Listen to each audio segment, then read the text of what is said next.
In the bitter cold of midwinter, a solitary wooden cabin lay submerged in a sea of white snow, silent as if concealing a horrific secret. A dry thud echoed through the room, a glass tumbled off the table, red wine spilling out like a spreading bloodstain. Kyun collapsed, blood trickling from the corner of her mouth, her eyes blurring with tears as she listened to Ian coldly explain the poison that was slowly purging the magic from her body. Standing tall before the roaring fireplace, Ian gazed down with sharp, cold eyes at Kyun, who knelt at his feet. Ian hadn't used just one toxin, but a concoction to ensure her end. Kyun looked up at Ian, her voice trembling as she uttered a desperate question, unable to believe that an old friend would treat her this way.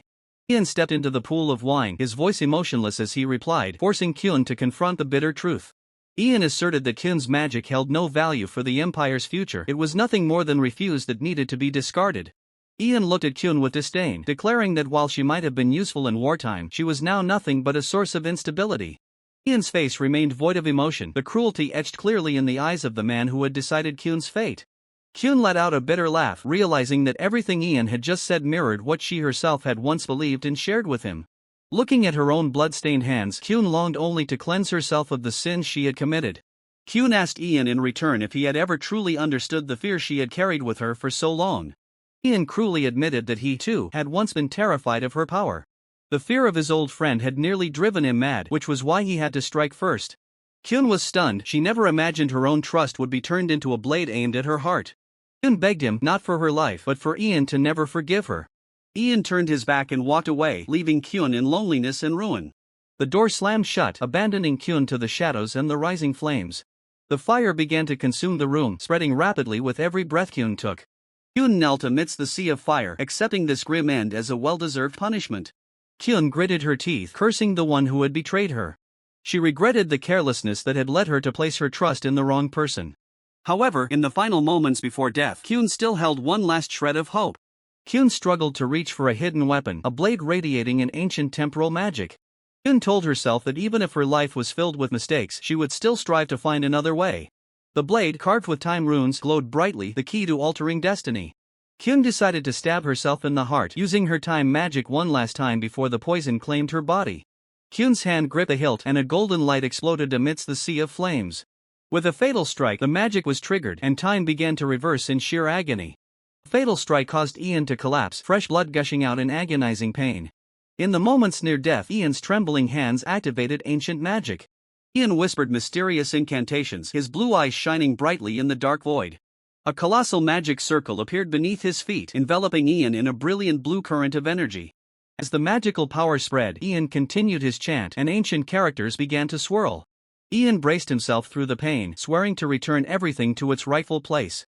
The space around him trembled, and Ian sank deep into the reversal of time.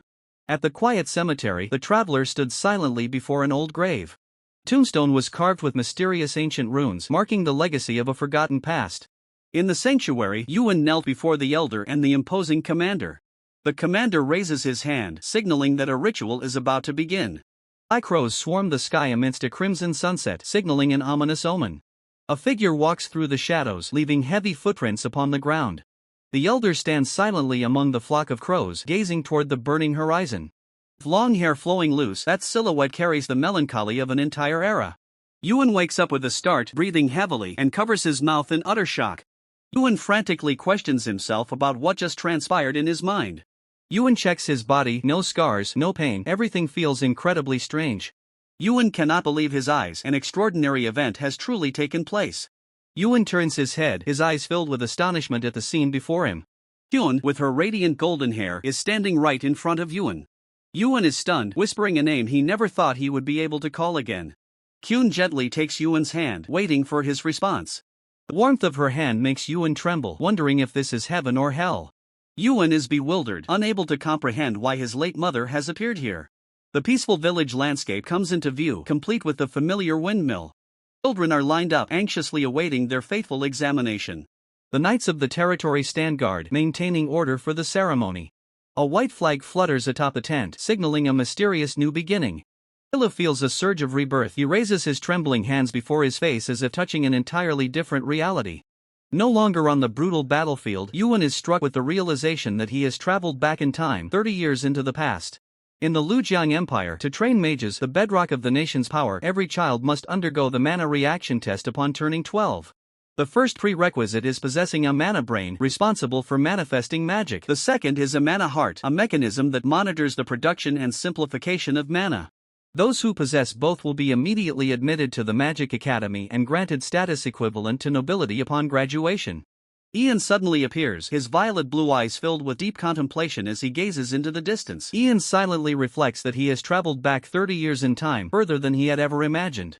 In his past life, Ian once held a short sword engraved with dragon language known as the origin of all magic. The time magic to which Ian had dedicated his entire life for atonement finally succeeded right before he took his last breath. Initially, Ian only wanted to wash the blood from his hands, but in the name of friendship, he sacrificed everything. Then, in the name of loyalty, he slaughtered countless people. The Emperor and his close friend Ragnar, to whom Ian was absolutely loyal, he was always exploited and ultimately betrayed. With a resolute gaze, Ian tells himself that this time, he will not let everything end in vain.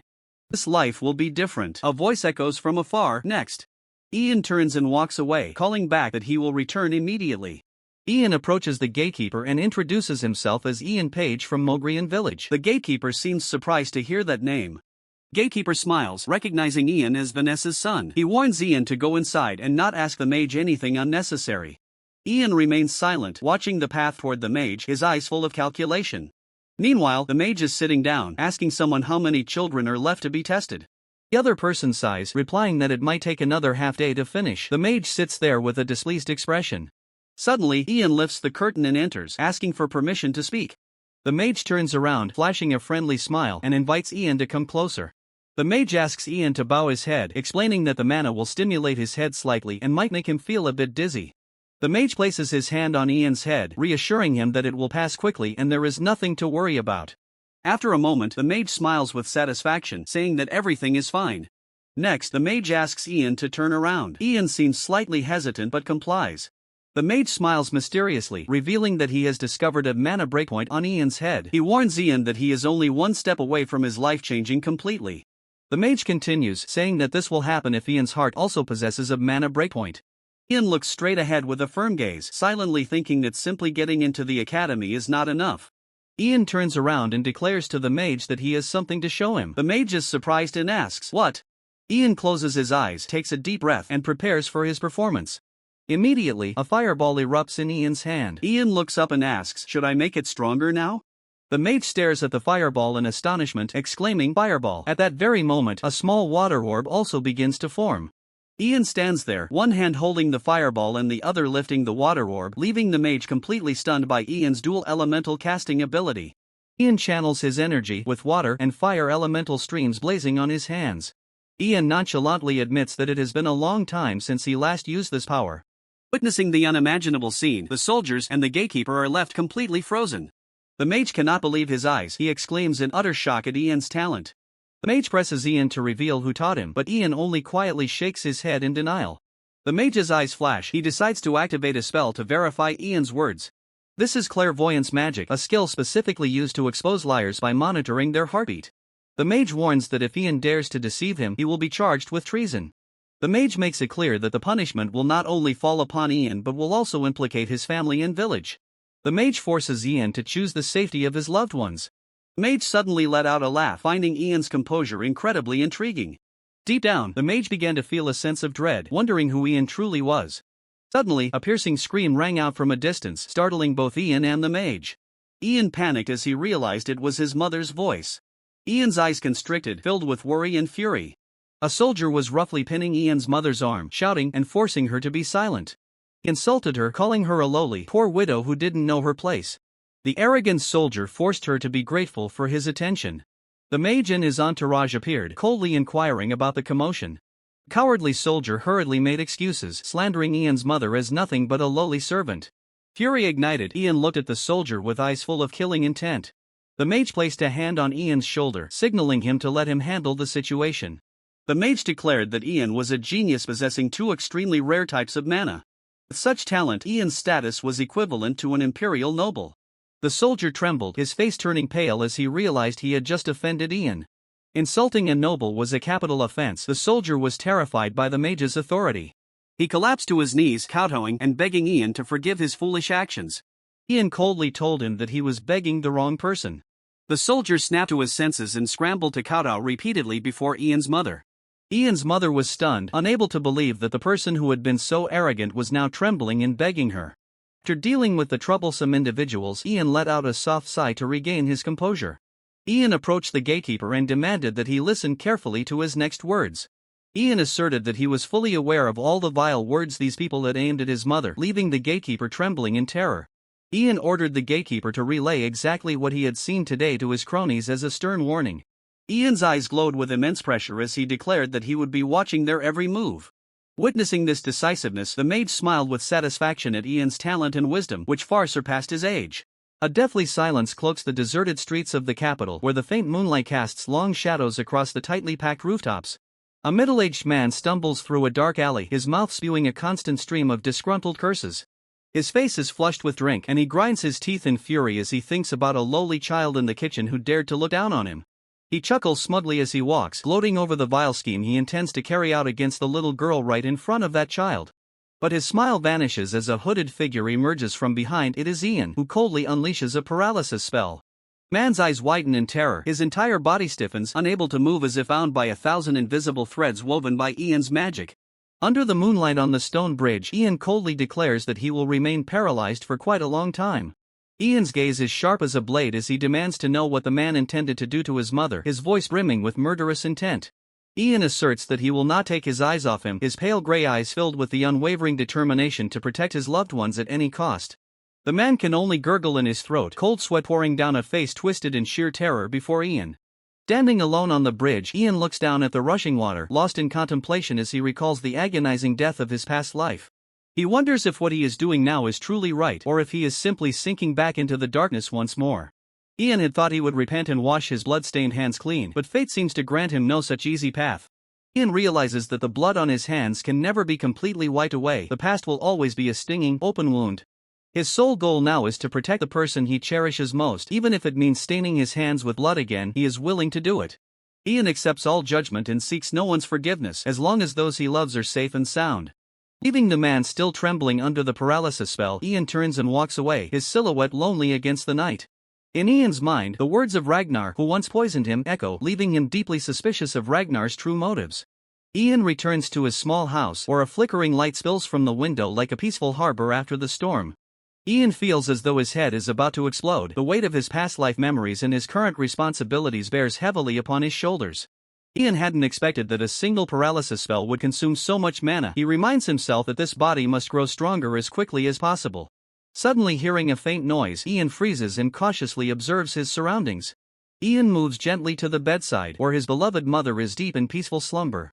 Looking at his mother's kind face, all of Ian's weariness seems to vanish, replaced by a boundless love. Ian remembers the time a year after entering the Magic Academy, when he was recognized as a promising top-tier mage. Ian clenches his mother's thin hands, silently vowing that in this life he will surely protect her with his very life. Ian swears to bring happiness to his mother, compensating for the suffering she endured due to his past weakness. In his previous life, Ian lost all his family and friends, but this time things must be different. He will not let history repeat itself. In the capital of the Green River Empire, all attention is focused on the center of imperial power. The towering, majestic walls stand firm, the place where decisions that alter the empire's fate are made.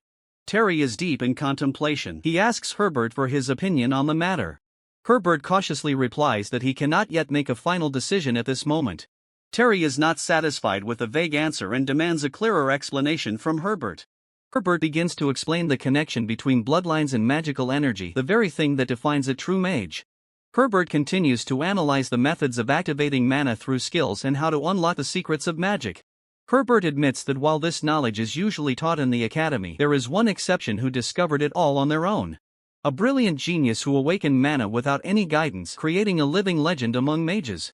In the midst of this, Hayden enters and respectfully asks if Terry has any need of him. Terry confirms and apologizes for keeping Hayden waiting, to which Hayden replies most politely.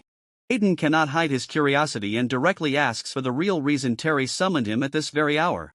Terry reminds Hayden that 5 years have passed since he last left the castle, suggesting it's finally time for him to step out and observe the world. Surprised by the unexpected proposal, Hayden repeats the question as if to confirm Terry's true intentions. Terry affirms his decision firmly, granting Hayden command over a Royal Knight squad, 300 troops, and 3 Third Circle mages to carry out a mission in the Mogrian territory. Terry orders Hayden to bring Ian back at all costs, leaving Hayden utterly stunned. Terry coldly replies that if Hayden is unwilling to carry out the mission, he will delegate it to the other princes rather than waste any more time. Hayden immediately declines the notion of refusal and fervently insists on taking on the mission at once. Hayden vows to accomplish the task assigned by Terry perfectly, causing Terry to fall into deep, silent contemplation. Terry nods in agreement and instructs Hayden to prepare thoroughly for the long journey to the north. Herbert speaks up to confirm he will handle the preparations while asking Terry if he has made any preparations of his own. Herbert complains that mages are not fond of leaving the tower and finding 3 of them before the departure date will be a significant challenge. Terry just smiles dismissively and orders Herbert to proceed according to the plan. Herbert bows and departs, leaving the room in silence behind the heavy wooden doors. The tower servant softly asks if Herbert intends to return to the ivory tower, only to receive a firm denial from Herbert. The dawn light bathes the quiet castle, where the sounds of a new day begin to stir.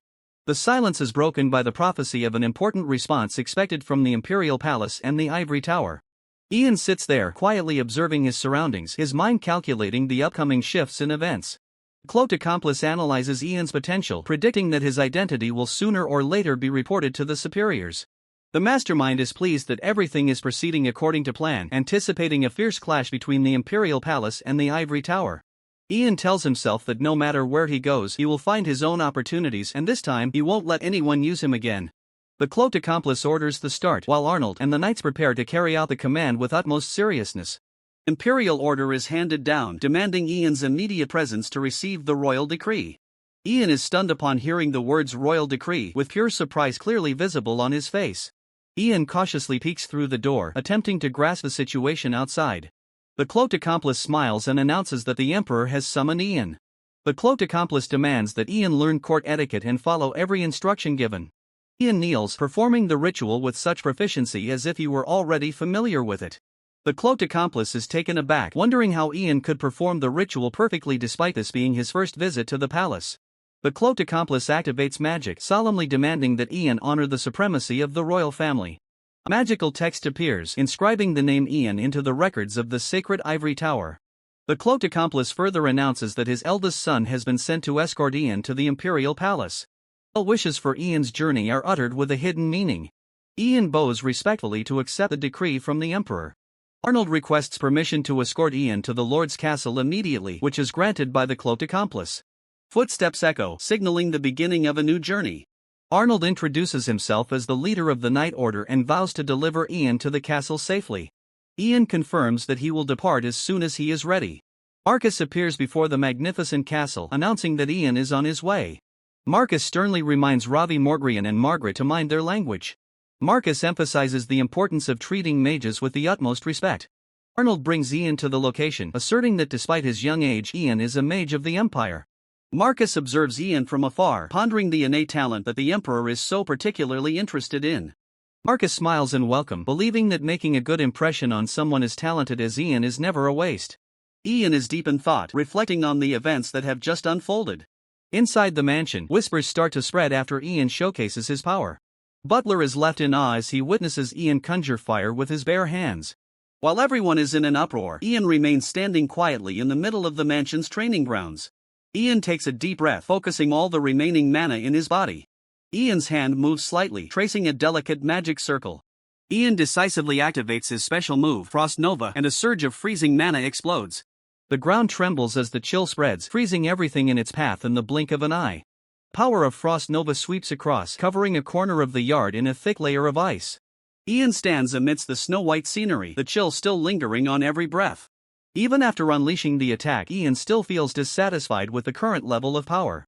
Ian clenched his fists, bitterly realizing that this body could not withstand the power from his previous life. Just then, the butler rushed over, calling out to Ian in a panic. Ian turned to look at the butler, the anxiety clearly etched on the older man's face. The butler, trembling, broke the terrible news: the master of the mansion had gone missing. Ian was surprised by this information. He needed to clarify exactly what was going on. Butler explained that Marcus and Ravi Morgrian had disappeared following a hunting trip yesterday. Diving into his memories, Ian recalled the tragic fate of Marcus and the future flight of Ravi Morgrian. Ian suddenly remembered Marco, the mage who had been sent over, who could be his support at this moment. Ian pondered the variables, wondering if the scarcity of magic might have influenced these events. The butler sighed, revealing that Marco was currently not at the mansion. Ian was stunned. Could Marco's absence be a consequence of him changing the past? Ian realized that Marco's absence was highly suspicious and could threaten his own plans. With his ability to foresee the future, Ian considered it the greatest weapon currently in his possession. Ian knew that if he didn't take action, he would lose this unique advantage.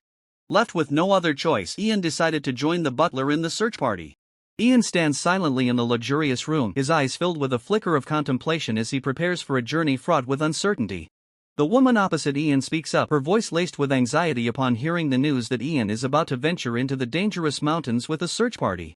Fear is evident on her face. She believes Ian is still too young to face the perils of such a treacherous, forsaken land.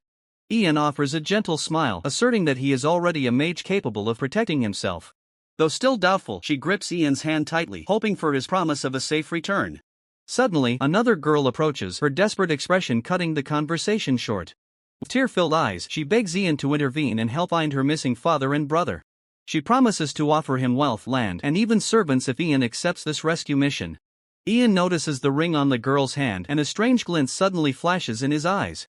Without hesitation, Ian agrees to help, leaving the girl completely astonished and relieved.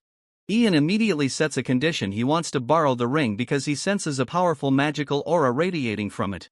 The girl hesitantly agrees, handing over the precious ring to Ian in exchange for the hope of finding her loved ones. The moment he touches the ring, a sense of familiarity rushes back into Ian's mind. Ian feels a connection between himself and the artifact, identical to what he experienced in his past life. Ian realizes this is the Moglian ring, a low-tier artifact capable of amplifying magic power for the wearer. Ian thinks to himself that it seems the previous owner passed it down to his daughter instead of his male heir. The girl, still unable to shake her anxiety, urges Ian to set off quickly to rescue her father and brother. Ian reassures her that he is only borrowing the ring for the mission, knowing it is a vital family heirloom. For Ian, this ring is the key to compensating for his current lack of magic power. Ian decisively turns his back and strides toward the army waiting ahead. Ian orders the troops to mobilize, beginning the journey into the perilous lands. The search party sets foot in the dense forest, a place shrouded in a deathly atmosphere. Ian stops, confirming to the soldiers that their objective is right before them. Find the final traces, the place where the missing people have completely vanished without a trace. Ian questions the state of the victims, but the soldiers only respond with desperate shakes of their heads. On the ground, the brutal signs left behind by monsters make everyone shudder. Ian deduces that the goblins were merely scavengers, and in reality, hundreds of others had attacked this place.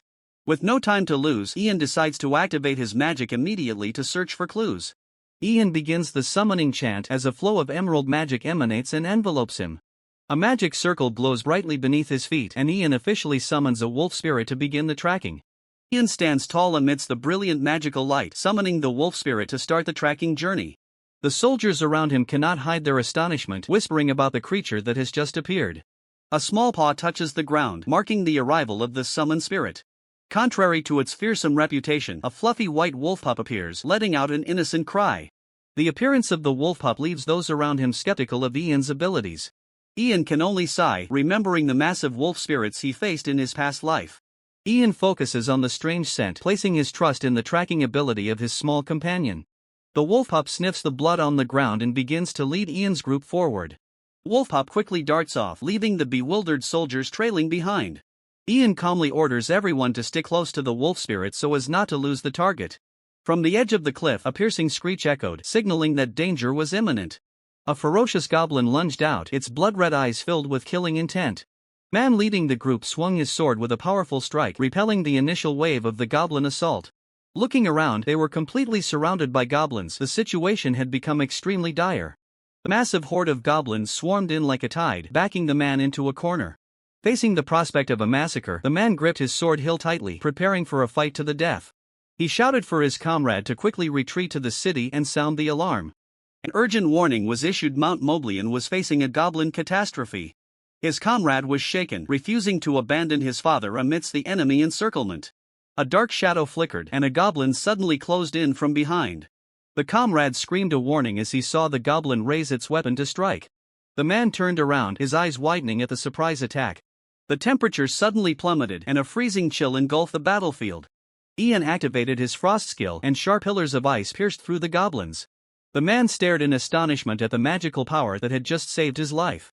The light footfall landing on the frost, Ian had arrived just in time. The frost spread rapidly, freezing all the goblins that were surrounding the group. Ian stood there, his cloak billowing in the cold wind, completely dominating the battlefield. Ian's blue eyes flashed with light, determined to wipe out the monsters. Amidst the harsh, icy landscape, Ian stood firm like a fortress wall, his resolute blue eyes scanning the surroundings, ready to confront any danger lurking in the shadows. Faced with this unexpected appearance, a deep, thoughtful voice whispered, "The child is." Ian narrowed his eyes as he looked ahead, his expression showing sheer astonishment at the power he had just witnessed. After a life-and-death battle, Javier finally regains consciousness to the sound of his loved ones calling his name. Margaret gazes at her father with teary eyes, while Javier remains in a daze, still struggling to process what just happened. Struggling to sit up in his hospital bed, Javier frantically asks about the current situation. Margaret reveals a crucial piece of information: it was Ian who stepped in and saved his life from the brink of death. The daughter bursts into tears, explaining that both Javier and her brother had been in a deep coma for 2 whole days, leaving her utterly terrified. Just then, the butler rushes into the room, sighing in relief as he sees his master has finally regained consciousness. Having regained some strength, Javier immediately inquires about the safety of the other soldiers in the army. The atmosphere suddenly grows heavy as the butler delivers the grim news of the sacrifice of 12 soldiers and Lord Roten. Suppressing his grief, Javier remains silent for a moment before asking about Ian's current whereabouts. Outside the castle, Ian is quietly observing his surroundings when he hears a call from afar. The butler approaches Ian, expressing his profound gratitude, for it was thanks to him that Javier is safe and sound. He conveys Javier's wish, inviting Ian to the drawing room for a formal audience. Ian is slightly surprised but quickly prepares himself to go and meet Javier. Stepping into the luxurious room, Ian is met with Javier's commanding yet warm gaze as he waits for him. Javier kindly asks about Ian's health following the brutal battle they had just endured. Ian politely responds, affirming that he feels much better thanks to everyone's attentive care. Javier looks at Ian with deep respect, declaring that he is the one who protected the future and the very foundation of the Moblian family. He declares that as the head of the family, he cannot let such a great deed go unrewarded. A small box is placed solemnly on the table, a gift that Javier has prepared for Ian. At Javier's suggestion, Ian curiously opens the wooden box to discover the item inside. Ian's eyes widen in shock. It seems the item inside the box far exceeds anything he could have imagined. It is the very ring that Javier heard from Margaret that Ian had once borrowed to sense mana. Javier admits he initially saw it as nothing more than an old family heirloom, so he wants to know what power it truly holds. Ian explains that the ring has the ability to immensely amplify mana, which is what helped him defeat the goblins in the canyon. Seeing its value to Ian, Javier decides to officially gift him the ring as a token of his gratitude. Ian is stunned by this generosity, stammering as he asks again about the meaning of the gift Javier just mentioned. Javier solemnly declares that from now on Ian will forever be an honored guest of the Moblian family. He holds the ring out, asking once more if Ian is willing to accept this sincere gesture. Ian slowly slides the ring onto his finger, officially sealing a special pact with the family. Javier's eyes reflect pure satisfaction. He knows that from today on, he has gained a powerful ally in Ian. Javier half closes his eyes, his face showing a thoughtful and solemn expression. Standing before Ian, Javier solemnly swears by the northern stream of the Emerald River that this promise will be honored for generations to come. Under the windy northern sky, the lush green trees rustle as if witnessing the beginning of Ian's new journey. Along the trail through the forest, Ian, together with the captain and a squad of soldiers, are marching onward. Ian quietly asks the captain how much further it is until the group reaches Lloyd Town. The captain smiles warmly, assuring Ian that once they crest the hill ahead, their destination will come into view. Ian silently observes his surroundings, seemingly calculating something of great importance in his mind. Memories of his conversation with Javier suddenly flood back into Ian's mind. At that time, Ian had asked Javier if there were any alchemists in the territory capable of concocting elixirs, and the name Redio in Lloyd Town was mentioned. Javier further explained that they originally came from the capital but had migrated to the northern lands in search of a special herb. Ian frowned slightly, pondering the name Redio, a name he had never encountered in his previous life. Suddenly, a soldier shouted in shock, "Captain, Lord Ian, look, that's Lloyd Town over there." But the scene before them was horrific. Thick black smoke billowed as crimson flames devoured the once peaceful town of Lloyd. Ian stood stunned, unable to believe his eyes, his pupils constricting at the sight of the sudden catastrophe. The captain immediately drew his sword, rallying the soldiers to prepare for battle in the face of this dire situation. Amidst the rubble, the gladiator's axe dripped fresh blood onto the cold, hard ground. The one-eyed gladiator grinned triumphantly, ordering his crew to regroup after completing their path of destruction. The gladiator urged his henchmen to wrap things up quickly so they could head for Coldwood on schedule. A cruel smirk was etched onto the gladiator's face, the look of a cold-blooded killer who knew no mercy. A heart-wrenching scream pierced the air as a child was brutally snatched by the bandits right before Douglas's eyes. Douglas roared in agony, his gaze burning with a mix of intense rage and utter helplessness. Standing tall over a pool of blood, the gladiator looked down at Douglas with pure contempt. The gladiator mocked Douglas's struggle, laughing at how pathetic his resistance was now that death was knocking at the door. Douglas gritted his teeth against the pain as blood from a head wound began to stream down his face. The child wailed for Douglas in desperation, struggling fruitlessly against the bandit's iron grip. The gladiator coldly threatened the child, asking if it would finally shut up once it saw its father, Douglas, slaughtered. The boy froze, tears streaming down his soot-stained face as he stared at the gladiator in sheer terror. At that exact moment, Ian gripped the hilt of his sword, ready for a bloody purge to bring the gladiator to justice. The ferocious one-eyed gladiator brandished a razor-sharp knife. He flashed a sadistic smile while cornering Douglas, who could do nothing but tremble in fear. Without a moment's hesitation, the gladiator uttered a chilling farewell goodbye. A blood-curdling scream echoed through the air, signaling a grim and violent end. Douglas wailed in despair, his purple eyes overflowing with tears of horror. He stood rooted to the spot, forced to witness his impending death, unable to do anything but cry out in pain. But at that hair-raising moment, a sharp blue blade suddenly sliced through the air. Blood sprayed everywhere as the gladiator took a fatal strike from behind and collapsed right in front of Douglas. Splashes of warm blood hit Douglas's pale face. He stared in shock, his mind unable to grasp a lightning-fast turn of fate as the line between life and death vanished in a single heartbeat. Hoyley's violet eyes were filled with tears, etched with extreme pain amidst the blood-drenched scene. Hudo's hand hung limp, life seemingly slipping away from his body. The captain panicked, unable to comprehend where the icy chill had just emerged from. Instantly, the sharp shards of ice created by Hoyley were aimed directly at the soldiers. Screams erupted as the attackers were pierced by Hoyley's ice magic. Hoyley stood silently amidst the wind, her cold violet eyes surveying the scene. Hoyley gently moved her hand, controlling the flow of magic power around her. Thanks to this ring, Hoyley's magical limit had reached the level of a Tier 3 mage. At the cemetery, Hudo's mournful wails echoed beside the body of the deceased. Hoyley approached, calling out to the captain with great authority. The captain turned back, and Hoyley inquired about the soldiers' casualties. Hoyley breathed a sigh of relief upon learning that the captain and everyone else were safe. The look of anxiety still lingered in Hoyley's eyes, wondering if the others were still alive. Hoyley immediately turned around upon hearing a call from the man. The man was struggling to hold onto the boy amidst extreme pain. Hoyley stepped forward, deciding to personally check the boy's condition. Hoyley was shocked by what she had just seen on the boy's body. The pale skin and silver-white hair of the boy were signs of a monstrous disease. Hoyley confirmed with certainty that Hoyt had done this on purpose. Hoyley placed her hand on the boy's forehead, channeling pure magic power to soothe the pain. The boy exhaled sharply. The pain was temporarily eased by Hoyley. Hoyley instructed the man to tend to the boy's wounds. The boy anxiously grabbed Hoyley's sleeve, his eyes pleading. The boy asked Hoyley if his father would be okay, filled with hope. Hoyley looked at the boy, softly replying that the recovery was only temporary. The boy wondered if that man would have to endure pain after he channeled magic into his body. Ian watched quietly. Deep down, he understood that the man was about to face a life-or-death decision. The boy clearly understood the cruelty of the situation, that the man only had two choices: find a cure or die. With tear-filled eyes, the boy told himself he had to find the Landerer flower to create an antidote and save his father, who was nearing death. The boy suddenly dashed off. His decisive action left Ian startled and astonished. The man screamed in panic, calling the boy's name as he saw him about to leave. Ian was stunned. He could only blurt out the boy's name in extreme anxiety. At that very moment, a name flashed through Ian's mind: the greatest alchemist in history. That was Douglas Hammond, the royal alchemist with innate talent. Ian recalled that in his previous life, Douglas Hammond came from humble beginnings but rose through genius intellect, and he was always hostile toward mages. An alchemist who was once poisoned by magic at the hands of a mage. Douglas Hammond had traveled all the way to the far north to search for an herb capable of neutralizing magic power in the body. If that information is true, it is the key to saving the boy's dying father. Ian was shocked to see the spilled wine, a grim omen of the dangers about to unfold. There was no time to lose. Ian immediately rushed into action. Ian lunged to stop the boy just as he was about to head into the forest. He grabbed the boy firmly, warning him that bandits were still lurking outside the village and it was far too dangerous to enter the woods now.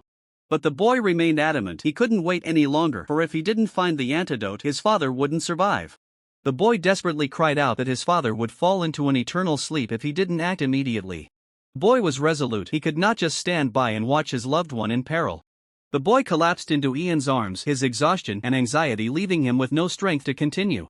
The boy drifted off into a deep slumber, leaving Ian with a mind full of tangled thoughts. Wind whistled through the leaves, and the atmosphere became unusually still. As Ian gazed at the boy's sleeping face, he realized how gentle the boy looked were it not for these dire circumstances. Ian wondered if he hadn't come to Royd Village, perhaps the boy's father would have died and the boy himself would have ended up a slave to the bandits.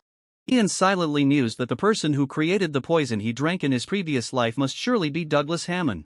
Ian fell silent as the fragments of the past gradually became clear in his mind.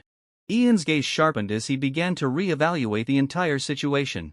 Even so, Ian told himself that acting too hastily now could lead to unforeseen disasters. Ian recognized the boy's innate talent, a potential to become the greatest alchemist in history, and told himself he could certainly win him over. No matter how different this life was, Ian was still plagued by the lingering fear of betrayal. That doubt clung to Ian's mind, making every one of his actions cautious and guarded. Suddenly, a voice rang out, pulling Ian from his chaotic train of thought. The captain came panting after him, catching his breath while asking why Ian had suddenly left like that. The captain's eyes were full of anxiety as he looked toward the boy lying there. Ian coldly explained that fearing the boy might do something reckless, he had been forced to put him to sleep.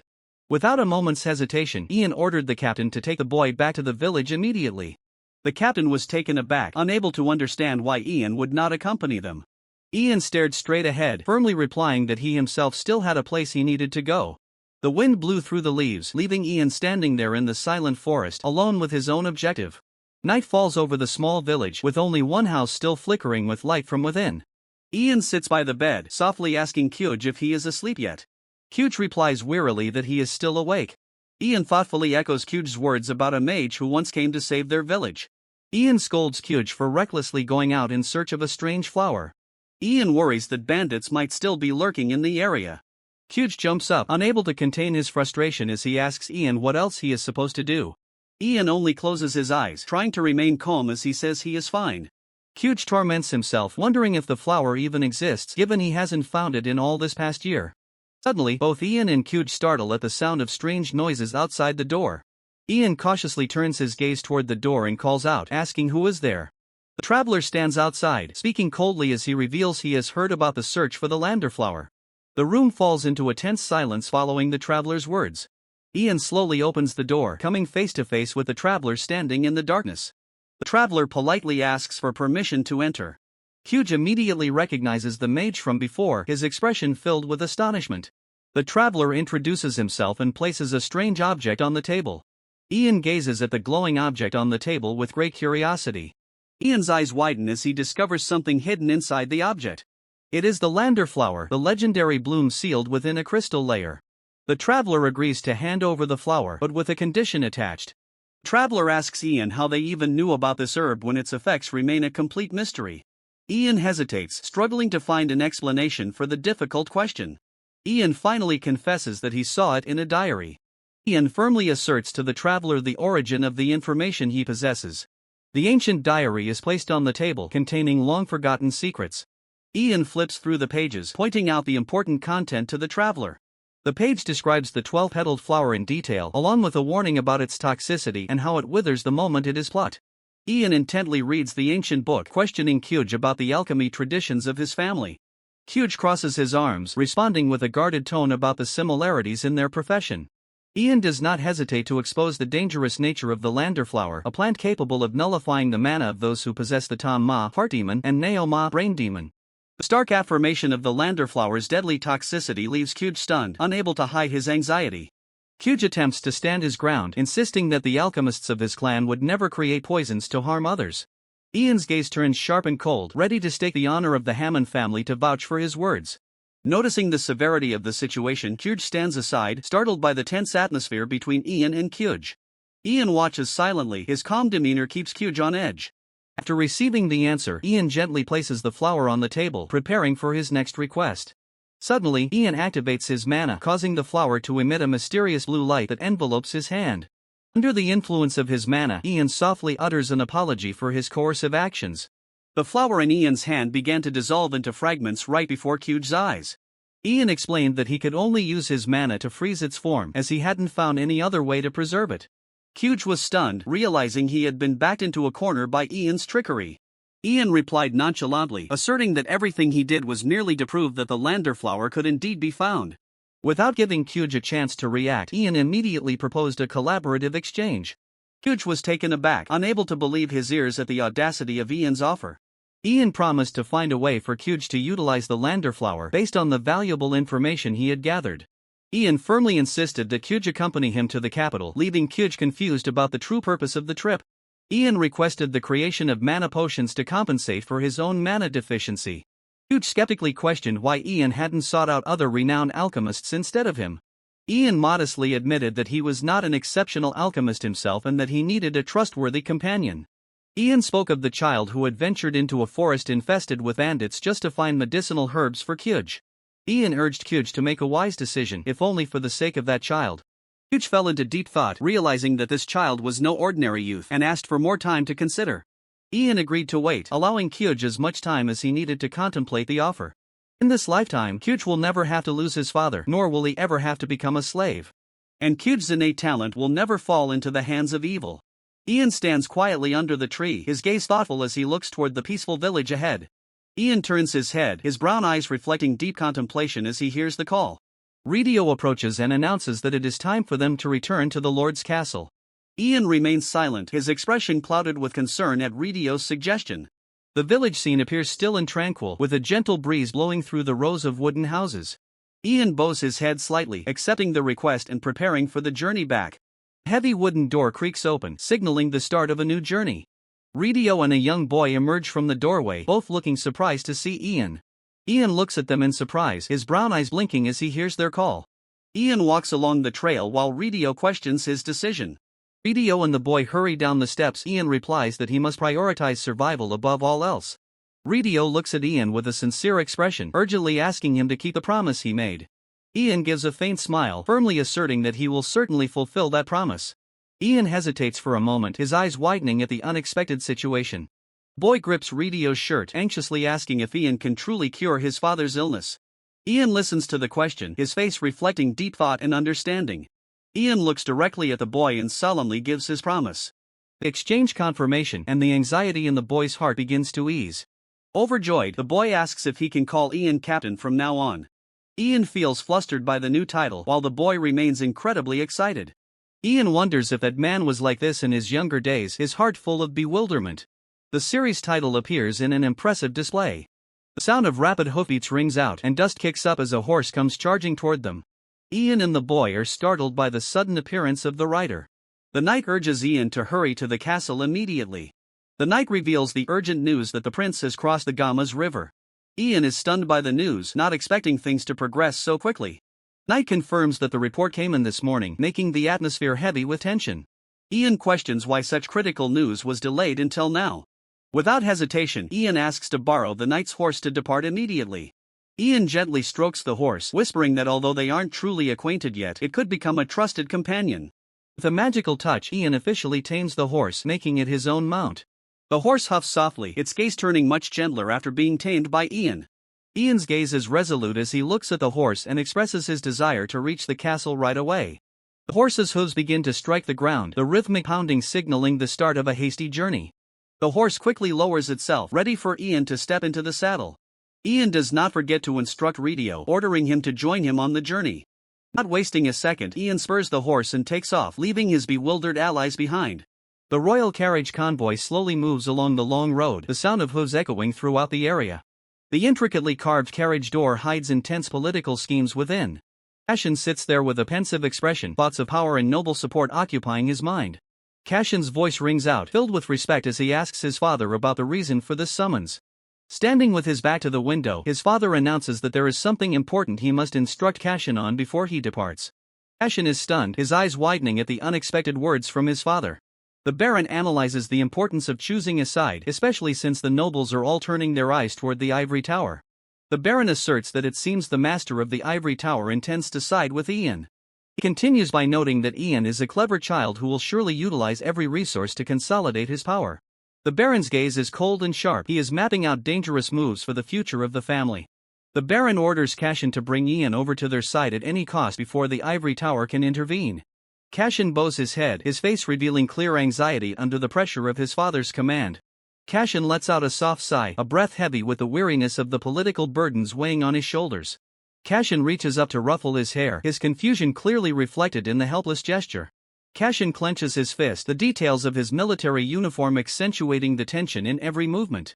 Air cannot hide his indignation, his eyes burning as he thinks about being left behind in favor of Ian. Jealousy surges within him, and Air swears to eliminate everyone who stands in his way. A man approaches the carriage and calls out to him with great respect.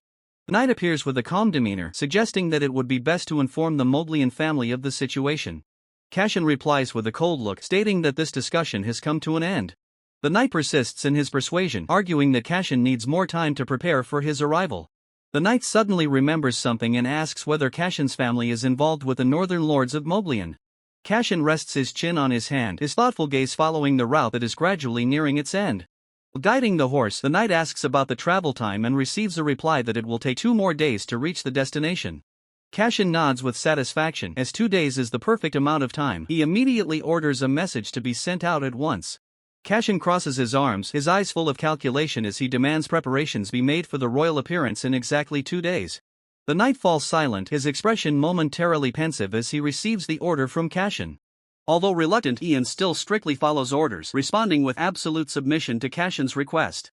The magnificent castle appears. This is the royal residence, preparing to welcome a crucial figure. Ian will be staying here. In a luxurious room, Robin is directing the servants. He demands, make sure there isn't a single speck of dust left.